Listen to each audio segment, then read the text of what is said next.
When the going gets tough, the tough figure out what the hell's going on out there. We talk AR-12, running backs, and that team that, well, you know, all next on your Packers Fan Podcast. Hey Packers fans, this is your unofficial Packers Fan Podcast, and these are the podcasters you're looking for. One of these guys actually kissed the magical 13.5-yard line, and the other guy will challenge you to a game of pinball anytime. And now, it's time to Go Pack Go with your hosts, Wayne Henderson and Troy Heinrichs. Thanks for tuning in to the Packers Fan Podcast. It's the show by and for fans of your 13-time NFL champion Green Bay Packers. We want to hear from you, especially after this upcoming Bears game. Give us a call at 920-3PACK-GO, which is 920-372-2546, or simply visit PackersFanPodcast.com/feedback. Be part of the show. This is episode number 115 of your Packers Fan Podcast, recorded October 18th, 2016, and we'll have all the intel and analysis from this episode at PackersFanPodcast.com/115. That's 115. Woo! On this episode, we're going to be going over what we liked and didn't like, mostly didn't like, from our loss to the Dallas Cowboys. We'll talk about the major decline of Aaron Rodgers since he started in the league, and share how the Packers will be playing running back roulette this week. So many changes, and it's a short week of rest before this Thursday night's Bears-Packers game. We'll have the keys to winning the Color Rush game against the Bears, and for fun, we're going to have our wild guesses on the final score for the Bears at Packers matchup. And me, I'm at Wayne Henderson, your voice acting, podcasting part owner of the Packers, who much like Vince Lombardi is wondering what the heck is going on out there. Let's try to figure it out. Let's figure it out as fast as we can. And I'm at Troy Heinrichs, going to church every day, just like Lombardi did, praying we don't lose to the Bears. That would be horrific, and I cannot believe that it could possibly ever happen. Hell would officially be on earth. Packers fans, oh, craziness. The Packers Fan Podcast is available on demand and on the go with you. If you're out on the road, we're easy to find. Just take your smartphone on iOS or Android and get the free Packers Fan Podcast app. It's presented by theticketking.com. Remember, you're not sold out till the king is sold out. Get Packers tickets at the best prices by visiting PackersFanPodcast.com/tickets for all those details. Now, Troy, let's go ahead and dig into, well, there's a couple highlights anyway from the game. Absolutely. There was that fantastic job done by some number 88. I thought he was a wide receiver, but what's he doing there in the backfield? Doing whatever he can to try to help the Green Bay Packers. Ty Montgomery, the pride of Texas, helping us out, and we greatly appreciate it. That was the bright spot for me. Yeah, I think that what was really great about Ty playing in the back, he's such a wide-shouldered guy. So if he can literally figure out how to maybe transition into a running back role, because he doesn't seem to be getting the ball that much on the receiving side of things, I think he could actually be a giant Matt Forte in a lot of ways, because he does have the good hands. He has the speed. If we could figure out a way to convert him into a running back, maybe a pass catching running back, I think that'd actually be some really interesting things for what we could get out of the value for the pick that we did on him. Is it that common to move somebody from like a wide receiver type to more of a running back? Hell no, but I mean, we're desperate. It's a depending on the scheme, because you want to figure out A, number one, can he be a runner? B, number two, can he catch in the flat? 3, can he catch out of the backfield? But 4 is the big critical part of being a running back, and that's, can you block if you needed to block in order to give the quarterback time if it's truly a pass scheme when you're out there. And I don't know if Ty has those abilities or not, but if we could shape it up to be that way, I think that's a really interesting play for what we need to do for spending the draft pick we picked on him. Well, we're definitely going to have our eyes peeled Thursday nights. Did anything else on the positive side of things jump out at you this week? Well, speaking of draft picks, we had that nice draft pick receiver that we picked up there. And as Davis on the return team had a real nice return towards the end of the game, maybe getting us a little bit of a spark or not. But unfortunately, his hard work went to waste. It's so sad to say, but I like what the return team is doing thus far. And I think that's one of the bright spots for the Packers. Yeah, it's only going to get better this coming week. I guess the Dallas Cowboys are for real, at least at this point in the season, until their quarterback controversy comes back to haunt them. Yeah, who would have thought two rookies are leading the best team in the NFC right now? And beating the Packers. Not me. Well, and yes, we understand that the Vikings do have a better record than Dallas, but I still think that Dallas is a better team than the Vikings, personally. Yeah. They are a full package on the offense. Holy cow, those boys are big up front. We look like little tiny babies. Let's see how long we can hold on and how long they can hold on. And speaking of quarterbacks, Brett Favre's name unveiled at the Ring of Honor. You know, the Brett Favre celebration, it's been like, what, a year and a half now? It just rolls on and on. But this was a special moment for that unveiling right next to Reggie White where he belongs. Yeah, it was really nice being up there at the game for the couple weeks ago when I was there. And we were talking to the guys like, where do you guys think his name's going to be? Like, wouldn't it be great if it was next to Reggie? And sure enough, that's exactly where they put it. And I think that's really nice for the two of them to be together. You know, big Super Bowl 31 champion team there. It couldn't have been in a better place to be inside the ring. So congratulations to Favre. Now you can finally move on and be done and figure out what the hell's going on with AR-12. And although he's obviously not coming out of retirement at this point, the thought did cross my mind at halftime. No, it did not. Stop. Do not even say those words. I know things are bad with AR-12, but do not say, could Brett Favre suit up again? With our offensive line giving Rodgers all sorts of time, Favre could have made something happen. I'm sure he could, but no, we're not going to go there. But we are going to go to the lowlights, which do begin with AR-12. Now, in prepping for the podcast to explain just how off AR-12 has been, now I've been to a game live and I saw open receivers. Now, last season, you can say, yeah, sure, the offensive line was hurt and banged up. You could say that Jordy was missing and that changed the entire receiver scheme of who was playing in the 1 slot, 2 slot, 3 slot. All of that, I can totally understand that last year. This year, I just don't understand what's going on. If he's supposedly the healthiest he's been, he gave up all this dairy, which is a controversy in Wisconsin. He should be playing like he played at the beginning of his career, if all of that is said and done. Now, granted, a quarterback himself does not the team make. There is still the offensive line, which is literally blocking everybody in under the sun and giving him almost a half an hour to throw the football. So I don't think it's the offensive line's problem. And after being at a game, seeing how open some of those receivers are and the passing lanes that are available that Rodgers isn't seeing, I have to think at this point, it's Aaron Rodgers. So I was going to start looking at some statistics, Wayne, and luckily enough, good old Bob McGinn for the Milwaukee Journal-Sentinel actually did exactly what I was going to do, which is start to look at the last couple of years. In fact, Bob from the Milwaukee Journal-Sentinel went all the way back to the start of his career, and the way he did it was he actually looked at the 16-game stretches, starting with this recent game and going back 16 games, and then back, and then back, and then back. So literally the first 8 games of Rodgers' career were thrown out in this analysis that Bob McGinn did from the Milwaukee Journal-Sentinel.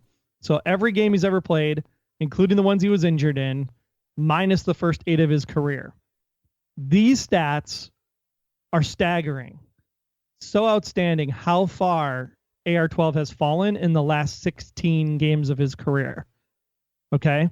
So that's 128 starts. The first 8 were left out. Let's break it down. So this is going to shock you a little bit. So starting from his first batch of games, right? So that would be halfway through first season as a starter through halfway through the second season. He has a quarterback rating of 98.5, then 98.6, 115.5, 110, almost 111, 113, 105.5, 110. In the last 16 games, Rodgers is an 83.6 QBR. Yikes. Right? Yeah. Now, look at his completion percentages. 63.3, 65.2, 69.2, 66.6, 66.9, 66.5, very consistent. 65.1 in the last 16 games, Wayne, 56.8. You may think I'm crazy, but I actually thought that last number would be even lower. Wow. Okay. No, it's just with so many missed passes, it makes it hard to remember so many of the good ones, but I know. So now let's look at yards per attempt. 8.07, 7.96, 8.77, 8.25, 8.36, 8.20, 8.20. Hold your breath. 6.04. 6.04 yards. Yards per attempt. That is 2 yards off the pace. And those 2 yards are valuable. Yes, they are. Yes, they are. So his passing yards, 3,677, and touchdowns, 29, in the last 16 games are the lowest of all of those 8 segments that we rattled off. And his interception total is 10, which is the highest since his first 2 segments of his career. So in the last 16 games, Aaron Rodgers is below average. That's not a term that we like to use when we're talking about the Green Bay Packers quarterback, especially when it's Aaron Rodgers. Below average. Agree. But here's where it gets really scary. It gets worse. I know this is the season of Halloween, but worse. Again, this is all thanks to Bob McGinn at the Milwaukee Journal-Sentinel for putting this together. Now, it gets even scarier because first down, as you said, like those 2 yards are huge. First down is key to the football game. And right now, if I can quote the Waterboy movie, oh no, we suck again. First down is not our friends right now. I know we said so much about third down last season. Now first down is the problem. Through the first 5 weeks of the season, this campaign, 2016, the Packers ranked last in the NFL in average gain on first down at 3.79 yards. That's with Lacy running as well as he is. And we're still only gaining 3.79 yards for a league worst 3.79 yards. Wait a minute. League worst? League, not NFC, not NFC North division, league wide worst on first down. You're not saying that that's worse than the 49ers, Bears, and Browns. I am saying that it's worse than the 49ers, Bears, and Browns through 5 games, 5 weeks of the season. Thank goodness there's at least 11 more to go. To give you the difference, Atlanta Falcons lead the league at 8.63 yards on first down. Well, this is very exciting because after this Bears game, we go on the road to Atlanta, right? We sure do. Oh, wow. Boy. Oh, boy. Interesting. That's one way to put it. But wait, there's more. In the last 13 seasons, the worst first down average was 3.88 by the 2-14 Houston Texans, coached by one Dom Capers in 2005. So in the last 13 seasons, we are now worse than the worst team in the last 13 seasons. Just on first downs. Just on first down. Okay. Now, the average record of teams that finished last on first down since 2003 was 4-12. 10 of those 13 teams either ranked 31st or 32nd in total offense. This is making me nervous, Troy. Now, the starting quarterbacks for those 13 teams, the highest passer rating was 86.2, compiled by San Francisco's Blaine Gabbert. And that was last year. We're talking about Aaron Rodgers and Blaine Gabbert in the same sentence. I never thought that would happen. Something is definitely wrong. How to fix it? Don't know. P.S. Oh my. It's just a 4-game aberration, right? It's going to get better. RELAX and all of that stuff. It can't get worse, right? Not quite. The Packers actually ranked 31st a year ago also at 4.53 yards. So now, will somebody please fix the freaking offense? Yeah, because... Dear God. Because, I mean, in all seriousness, obviously, we've always been Packers fans. We will always be Packers fans. But there truly is something broke. And I know that people are, calling for McCarthy to be fired, calling for all sorts of people to be fired. I even saw some people putting out hashtag bench Rodgers. I know Rodgers is having a terrible time right now, but I still think he gives us our best chance of winning. But something's, we can't go on anymore just saying RELAX and McCarthy saying, we're working on things where, things aren't all that great, but we're making them better. No, there's something seriously wrong. I mean, he missed 4 throws that I could tell watching the game film again. And there were throws behind, throws over his head. The one that was a sure touchdown that literally sailed right over his head. If you look at the shot from behind Aaron Rodgers, the passing lane is there. He needs to fake it to the outside, to the post route, to the corner. He gets the receiver, or not the receiver, the cornerback to bite and turn his shoulders to the outside, and he has a clear passing lane to the end zone where he could lead the receiver instead of trying to put it at the receiver. Just a little bit to the right, and he had a clear passing lane for a touchdown. And he's just not seeing those reads anymore. I don't know what it is. And we hinted at this a couple of weeks ago on the podcast when we mentioned that maybe the offensive line giving him so much time is causing him to think that he can do things that he shouldn't be doing. I just don't get it. I do not get it either. And that's not to say that it's all Aaron Rodgers' fault, right? No, because in this game specifically, when you're in the red zone and you fumble the ball in the red zone, you do not win football games. 4 turnovers in this game is not acceptable. The fundamentals of tackling and the missed tackles on Ezekiel. Yes, he's a great runner, but there were times where we could have stacked him up in the backfield and we just plain missed tackles. It was not a good football game. We played sloppy. We looked sloppy. We deserved to lose. The only thing we can say is that that'll be the wake-up call we need, and we go undefeated the rest of the way. I am certainly hoping it's a wake-up call because the fact that it happened at Lambeau Field adds to the overall embarrassment, and just the fact that everybody is stunned. And we've got some listener thoughts that came in through Twitter and Instagram later on. I'm going to share with you. We're not the only ones that are stunned.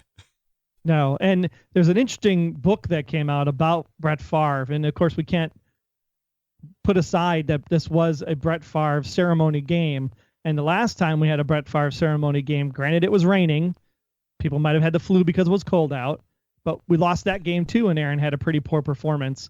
So there's something about the ghost of Brett Favre and Aaron Rodgers that I think plays into that mixture.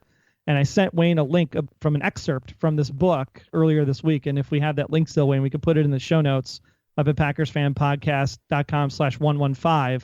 Now, this is a guy who's writing the book. These aren't our thoughts at all, but we want to share the link with you because I thought it was a very interesting read on some of those early years between Favre and Rodgers and what that actually did to Aaron and how he kind of played with a chip on his shoulder. It was very interesting.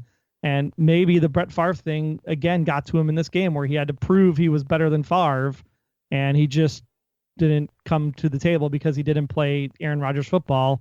He played trying to one-up somebody else. Possible. At this point, anything's possible. And again, not just Aaron Rodgers. I mean, even Jordy Nelson had problems in his game. So, yeah, so great stuff from Bob at the Milwaukee Journal Sentinel. Read his column on Mondays after the game. Really great insight. Thanks so much, Bob, for putting that together because that is exactly the information I was looking for because I knew that this something had to be wrong with Aaron after going to one game live and then seeing what happened on Sunday. It's just not pretty at this point. And this is the year we're supposed to go all the way because every piece is in place. Absolutely. Because clearly the offensive line is fine. We have the same receivers that we had back in 2014, and we made the playoffs last year. So with a quarterback who's now fully healthy and on a better diet and a running back who's kicking ass, there's no reason why we shouldn't be number one, hands down. Yeah, and just up until this week, our run defense was number one, and all the pieces are in place. At the same time, the injury bug just keeps biting at the Packers. Yeah, at this point, I'm like offensive line last year, then receivers, and now the secondary. I'm about ready. Like, we need a new team doctor. Not to mention equipment manager for the slipping on the field that seemed to be happening in the secondary as well. Now, granted, those are some rookies that are stepping up against a chance that they have to make a name for himself, but it's some of the time the first chance that these guys have played in a real-life game situation, so take it for what it's worth. But there are a lot of people slipping on the field. I don't understand what that's all about. But the secondary is in trouble, and it got in even more trouble as we move into the injury report with Sam Shields. I feel so bad for Sam, and we need him, and I know he wishes he could be out there, but this concussion is just hanging on. Yeah, and now they've actually moved him to IR because of the fact that they needed to make room on the roster in order to bring in a running back because we have James Starks, who underwent knee surgery on Sunday. And if you're a running back and have knee surgery, you can pretty much think that your season's going to be over. They're saying he's going to be able to heal and come back in a few weeks. but that means Starks is out indefinitely for right now, which means we need a running back, and we need one bad. Right, because we can't just rely totally on Lacey, no matter how dominant he is. We don't want to. I was surprised to see Lacey play this week. I thought his ankle would still be too bad, but he did pretty well. Yeah, but when you're playing on a short 4-day rest on that bad ankle, like he played on Sunday, I'd be surprised if he even suits up for Thursday night. Yeah, because, the Bears game, any team can beat any team, but Lacey, we really need him for the Atlanta game on the road. We absolutely do, 100%. So we went out and said, hey, who's got an abundance of running backs? And we decided to trade with Kansas City for undisclosed draft pick. I'm sure that'll change through production, how much Niall plays through the course of this season. We're talking about Niall Davis, who came over from Kansas City. Now, a lot of people are already bagging on Niall Davis before he even gets in the front door. What? Because, we took their fourth string running back from Kansas City. Why would you take a fourth string guy? And I want to say that when you look at a lot of the Kansas City games, and our friend Rob Walsh over at Lipson, he's a Kansas City fan. He can probably agree with us if we ever wanted to get him on the horn to let us know how he feels about Niall Davis.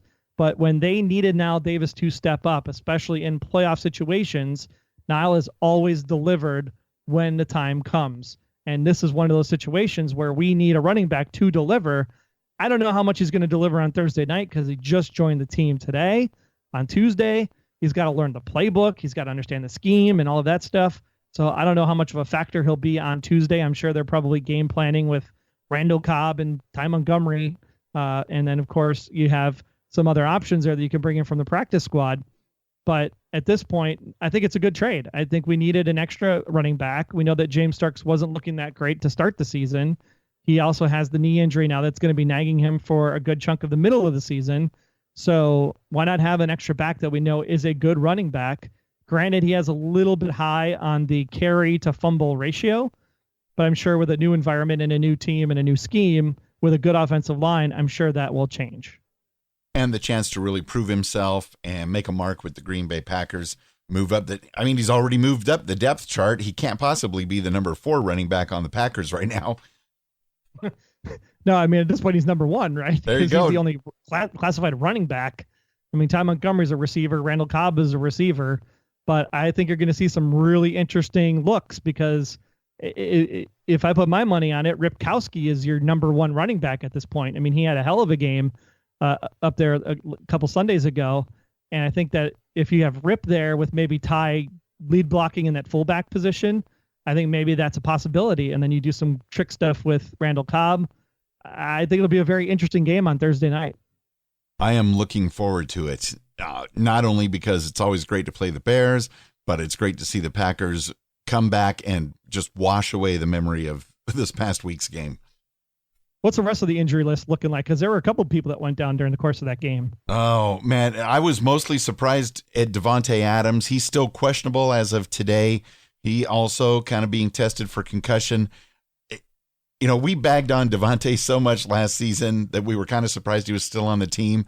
But he has been kind of a bright spot so far this season. So having Devontae Adams fighting a concussion is no good at all. The rest, Demarius Randall, the groin injury, he's kind of uncertain. Jared Cook, we're still kind of waiting for that ankle. He's week to week. LaTroy Guion, just everybody's basically week to week. Corey Linsley, Johnny the Rocket Crockett, as you know, he's out for the whole season. Dayton Jones week to week. And, Dimitri Goodson was supposed to, did he play this week against the Cowboys? Honestly, I didn't look that hard to find him because by the time that end of the first half came, I had some, dinner prep and whatever. So I caught the second game on DVR and Wayne texted me and said, hey, we scored. And so I kind of watched up until that point where we scored, which was really early, which by the way, is the first time we have scored. Aaron Rodgers has scored a passing touchdown in the second half all season, for what that's worth. That is one of the most amazing stats you've mentioned so far. That was his first second half touchdown pass. Touchdown pass, yes. We need a lot of second half touchdown passes.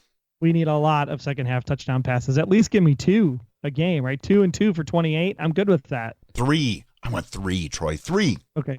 4 in the first half and 2 in the second half. Okay. 42 points. Here we go. Do it now. No, I honestly was looking for him, but I did not see him because I kind of half watched the game after the end of the first half because I couldn't take it anymore. When we fumbled the ball, I was like, I'm done. I'm beside myself at this point. Yeah, so keep an eye out for him this week. It's going to be interesting, especially, whenever we play the Bears lately. The fact that, Julius Peppers going back to play his old team, he may know some secrets. We remember that first game when we played the Bears with Julius Peppers on the Packers. Yes, we do. Yes, we do. Don't forget to become a Packers Fan Podcast Patreon supporter. It really helps out the show. You could actually be coming to Lambeau Field with me to watch a game in 2017. Head on over to PackersFanPodcast.com/support. And if you support us at the Reggie White $92 level, you will be able to have your chance to go to that game with me in 2017. Or if that's too rich for you, just throw us a buck a week. That's $5 a month. I'm sure you spend that in Starbucks. You spend that going to the vending machine. You love listening to us. We know there's a lot of you out there.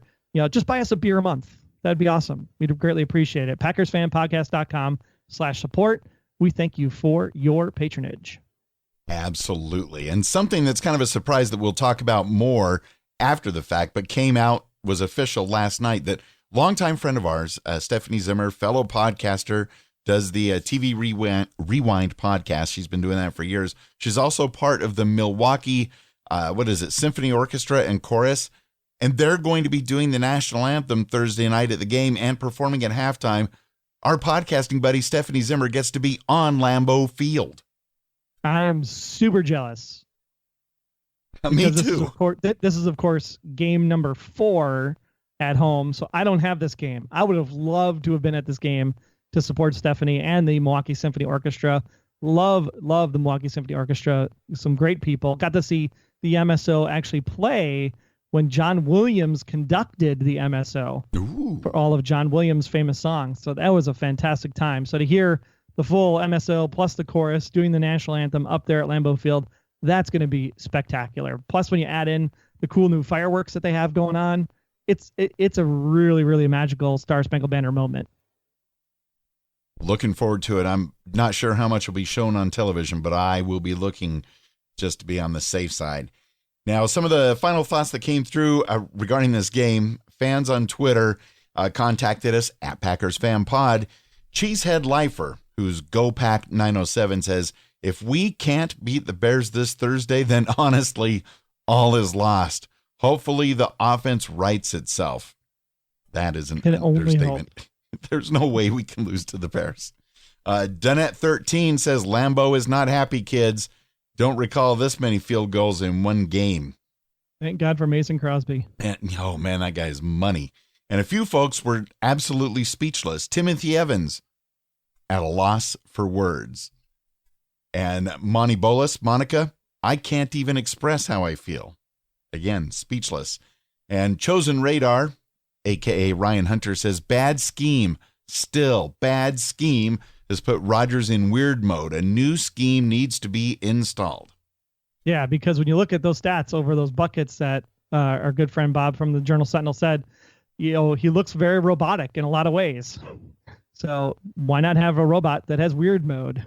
It sounds fun. Now, are you sure Aaron Rodgers hasn't been visiting Westworld lately on HBO? That he has not. And this is actually an interesting thing, not to bag on Aaron Rodgers some more, but Westworld is a pretty popular show that hit on HBO. And on Sunday night, when I went to go see if Westworld was indeed trending on Twitter, even at 9:00 at night Central Time on Twitter was trending Aaron Rodgers. When Aaron Rodgers is trending at 9:00, long after the game is over, there's some bad juju going on the internets.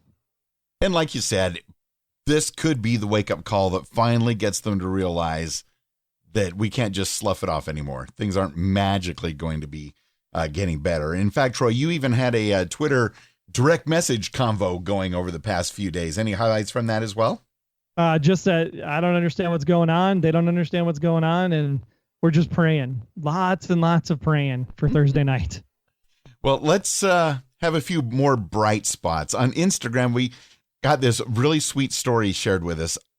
User the farmer, because he's a farmer. I, the farmer, said, my 9-year-old son came to me and said, Daddy, we lost the game. And I said, yes, but we are still winners. We are Green Bay Packers fans. And my 9-year-old son said, you're right, Daddy. That is so super sweet. Raising them right. Good parenting right there, ladies and gentlemen. Oh, that is so awesome. So awesome. That actually cheers me up a little bit for Thursday. We're going to do it for the 9-year-olds. Come on, Packer Nation. Oh.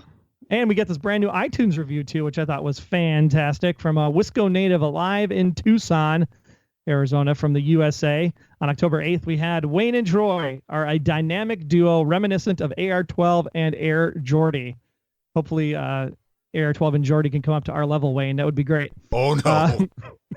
The game analysis is fair, family-friendly, and always entertaining.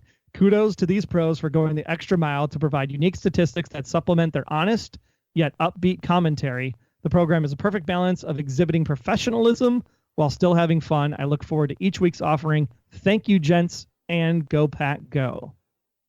That is amazing to hear. Thank you so much, Wisco native alive in Tucson, for your kind words. And yes, we do want it to stay fun. We do want it to be entertaining, and we do want it to be family friendly. Yes, we have a blast. We are not analysts by any way, shape, or form. We are just fans that love football. We've seen enough football that we can talk about it constructively, I feel. And thanks to, again, Bob from the Journal Sentinel for doing the analysis for the world, because, man, I was struggling to find something that could explain what was going on, and that was great stats. Great stats. All right, our weekly Twitter poll, Wayne. I dare ask what the results were coming off of Sunday's loss, because when people come off a loss, people are a little bit more leery about what they're going to select in a poll of this magnitude. That's true. Just a simple yes or no this week. Will our Packers beat the Bears on Thursday Night Football? 73% of the respondents said yes. Are you crazy? And 27% actually said no. And I can't even believe that 27% of Bears fans would think that way. So that, I was thinking it'd be more like 95 to 5%. Almost a third. It's the reason why I've been going to church every day. Keep it up, Troy. Keep it up. Gotta have faith. You absolutely do. And briefly, some NFC North notes. The Vikes, they're still 5-0. How are they going to do coming off their bye week? We will know very soon. The Packers 3-2. And I heard somebody say that mathematically, if the playoffs started today, the Packers would actually be in the playoffs as a wild card team. But we need to win a lot more games. The scary part is that the Lions are 3-3. Don't look now, but Detroit is hot on our heels. And the Bears. That's a half a game, Wayne. That is a half a game. That's not very much. Quick question on the Bears. Is 1-5 any good? Hey, they got one. That means they're getting better. And one is only 2 games away and soon to be 1 game away if they beat us on Thursday night. Oh, don't even. Oh. Just put it out there. Well, let's dig into your keys to the game, because I think that will put it out there for us. Hey, guess what? We're at Lambeau once again. Yes, the 4th of our 4 home games. And it's going to be around 50 degrees at kickoff. This warm summer breeze that has been blowing through here in the Chicagoland area over the last 2 days will definitely be gone by Thursday. Back to good October football weather. No rain, chance breeze up to 11 miles an hour. So a loss this week should signify the beginning of an offensive overhaul in the 10 days they have before the Falcons. So cross your fingers that we win on Thursday night. Keys of the game are very simple. Number 1, better fundamentals. You know the best part about fundamentals, Wayne? Is that they're fun? Exactly. The word fun is in fundamentals. They need to stop trying so hard and just play football. Go back to doing what they like to do, enjoy each other's company, and just have fun out on the field. And I'm sure it'll look a lot more like the first half of the Detroit Lions game. Number 2, score touchdowns in the second half. Yeah, we already touched on that, but we kind of need a few more of those. That would be fantastic. Thank you. Number 3, running back tandems can give defense a very tough time, and each runner runs a very different way. You can wrap up a runner differently. You can slow a runner down differently depending on their pad levels. So with both Kadeem Carey and Jordan Howard back there for the Bears, don't expect things to go quite as swimmingly for the Magnificent Seven, because Ezekiel now has exposed where our problems do lie. So hopefully the Magnificent Seven has done their job looking at the game film to plug up those holes and plug up those gaps. Otherwise, the tandem of Jordan and Kadeem might be a little bit of a challenge for us behind the Bears offensive line. Now, on number 4, I always said the Bears would be better without Cutler. And you know what? What? They actually are. Wow. Not too much better. Not too much better, but Brian Hoyer is not so bad. He's actually pretty good, actually. So the Bears are 7th in yards per game, but last in points scored. So he has the Matthew Stafford syndrome where he gets all his yards between the 20s. But that means he can move the offense, so we can't underestimate him.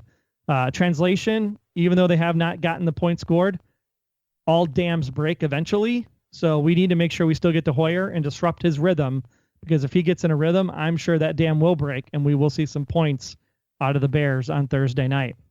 But the big one is number 5, shut down Alshon Jeffries. When he gets the ball, the Bears are a dangerous team. With our depleted secondary, Alshon could eat our lunch very easily. So the pass rush is why that's so important over to get to Hoyer, so that we can make sure Alshon doesn't get the ball from a pass rushing perspective, because the secondary is going to have one hell of a time covering him, especially if we're still banged up. And if therefore we have to double team Alshon or keep people in cover 2, that opens up a lot of gaps in the middle of the football field for those dink and dunks. So we want to make sure every secondary person steps up. They're professionals. They know how to play the game, attack it the right way, and we should be just fine. Those are excellent keys to the game, Troy. And if the Packers follow all of those, it's a guaranteed victory. That it is indeed. So go Pack, go indeed for that type of action. And remember that we always link to the full and official Packers dope sheet that they put out every Monday or Tuesday whenever they get around to it. But we link to the full thing at PackersFanPodcast.com/115 this week. And some juicy bits jumped out at it this week because, of course, it's Packers Bears. It's the Thursday night color rush extravaganza. Wait, before you go there, I thought white was the absence of color. Yes. Regarding this whole color rush money grab thing, I think the Packers kind of dodged a bullet because we are the Packers. We must have been very persuasive because it looks a lot like our away jerseys are going to be worn at home this week. They actually look pretty sweet. There's a video on Packers.com. You can actually see what those jerseys look like. Cleats to socks to the jerseys to the pants. I'm actually excited, but it's just going to look weird seeing white on Lambeau Field. It is a little bit different. Yeah, that alone makes me a little bit nervous because the Bears will be wearing basically their home jerseys. So the whole thing is just flip-flopped. It's crazy. I don't understand it, but this year the Packers had no choice, so this is what we have. It could have been a lot worse. It could have been, yes. We could have been out there in puke yellow or something. Yes, some of the teams. Woo, mama. This is the 11th consecutive year that the Packers and Bears will play in prime time. And you know why that is? Because the Packers were great. The Packers are great. People love to watch the Packers, and Packers-Bears goes back a long way. In fact, this will mark game number 193 in the NFL's oldest rivalry. Now, the Bears, at least for a little while, hold the edge with 94 wins to 92 losses and 6 in the series, which includes 2 playoff games, which we split 1-1. And under Coach McCarthy, the Packers are 14-7 against the Bears during the regular and postseason, including wins in 10 of the last 12 games. Nice stats. Let's keep it up. Starting in 1923, the clubs met for 59 straight years until both games in 1982 were canceled as part of that strike-shortened season. Troy, pop quiz time. No cheating. When do you think the last time was that Green Bay led in this series overall? 1919, when the Packers were first starting out. No, probably not that long ago. Maybe somewhere in the 30s. Yeah, because when I first saw that, I thought, well, it was probably sometime around in the 60s or something. But the Bears have had quite the lead on us. On the heels of its 3 straight NFL titles in 1932 was when the Packers last led in this series, when we were leading 11, 10, and 5 ties. A lot of ties way back in the day. So since the Bears are only up by 2 games, by the end of this season, we could be totally tied and on our way to finally taking that lead yet again. And some notable connections, Packers linebacker. That would actually be fun, because if you remember one former Bears coach, he said if they did nothing else, they wanted to beat the Packers twice in one season. Yes. So maybe if we could just do that this year, that'd be great. Just beat the Bears twice, just so that we can actually start 0-0 next year, and then we can take over the lead. Yeah. We just need to just keep winning, boys. Just keep winning.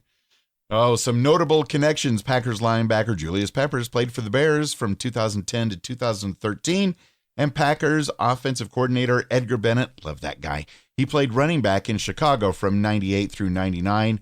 And the Bears secondary coach, Ed Donatel, was the defensive coordinator for the Packers from 2000 till 2003. And there are a ton of great tidbits in the Packers dope sheet. We will link to the full thing at PackersFanPodcast.com/115. Yes. All right. Game predictions from last week. We were nowhere in the ballpark. The Cowboys scored a lot of points, which I had more points for the Cowboys than you. So I will go first this week. Do it. I can't pick a loss. It's the Bears. Yeah, that would be insane. But I think it's going to be a lot closer given the way the offense is producing. I'm going to go Packers 21, Bears 16. Oh, my. I have an even lower score predicted because I'm like, there's no way I'm picking a loss. But on such a short turnaround, I'm in the ballpark as you, Troy. It's going to be a close game. Almost just exactly as close. You picked Packers 21, Bears 16.